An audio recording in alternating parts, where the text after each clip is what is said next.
Gatkal career अकादमी स्पर्धा परीक्षा मार्गदर्शन केंद्र सेलू नवीन पोलीस भरती बॅच सोमवार 18 मे पासून सुरू.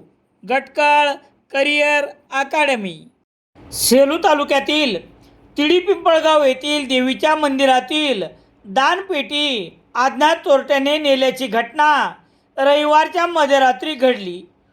या दानपेटीत सुमारे 2,000 रुपये एवढी रक्कम अज्ञात चोरट्याने लंपास केली असून रिकामी दानपेटी देवी मंदिर परिसरात असलेल्या नाल्यात फेकून पलायन केले.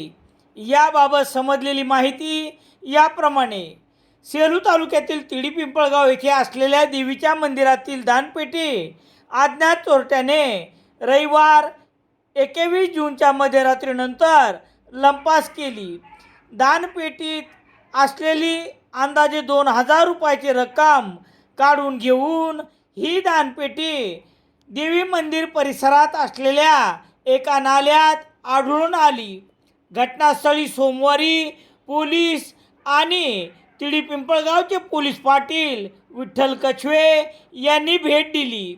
मंदिर कमिटीने याबाबत अद्याप पोलीस ठाण्यात तक्रार केली नाही. दरम्यान तिडी पिंपळगाव येथे मंदिरातील दानपेटी चोरीची ही 3 वर्षातील दुसरी घटना आहे.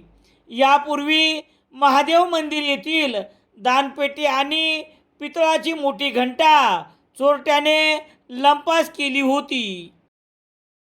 सेलू शहरात सर्व प्रकारचे दैनिके घरपोच मिळण्यासाठी Balaji newspaper agency, bus stand, Selu.